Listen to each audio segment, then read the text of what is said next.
Hello and welcome to Crypto News. Today is October 31st, 2025, and the top cryptocurrency news is as follows. Moving on to Europe's CBDC, let's take a look at a timeline since the ECB decided to move forward with its own CBDC. If all goes according to plan, if the legislation enters into force during 2026, a pilot exercise could start in 2027, and the euro system should be ready for a possible first issue of the digital euro during 2029. So we have plenty of time before something starts to take shape. As you already know from Crypto News, there are many voices in the European Parliament saying that we don't need a CBDC. Moving on to our ETFs, we'll go to the spot Bitcoin ETF. On October 30th, we see that ultimately, BlackRock had $290 million in outflows, with the day closing with $488 million in outflows. Exactly the same picture for the Ethereum ETF, with BlackRock having the largest outflows at negative $118 million, and the day closing with $184 million in outflows. Moving on to our companies, let's see how much money they made, focusing on those related to the cryptocurrency market. Starting with Coinbase, which beat expectations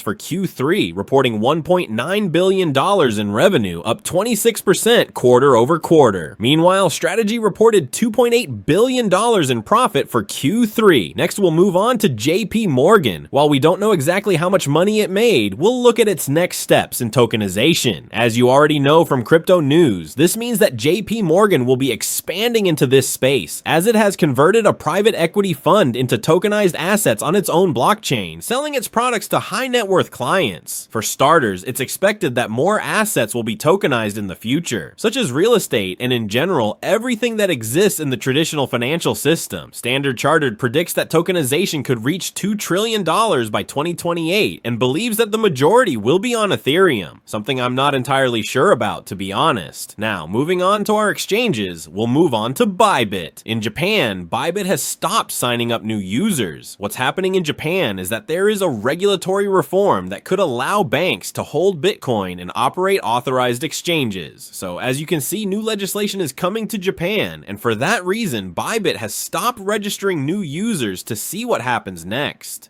From Japan, we move to America, where Binance US is receiving criticism for its recent moves. Connecticut Senator Chris Murphy put it in a nutshell that it is very suspicious that the exchange is promoting Trump's crypto just a week after the president pardoned the owner of Binance, referring to Zhao. And for the last news of the day, we're going to go to a coin for today, Ondo Finance. Ondo Finance has partnered with Chainlink so that Chainlink will become the main oracle that will essentially provide prices for all tokenized assets on Ondo Finance, from tokenized ETFs and so on. In addition, Ondo Finance will also use Chainlink protocols like CCIP. From this partnership, we move on to our favorite cryptocurrency market, with Bitcoin at $110,000 and the price reaching $106,000, resulting in large liquidations that reached $1.1 billion.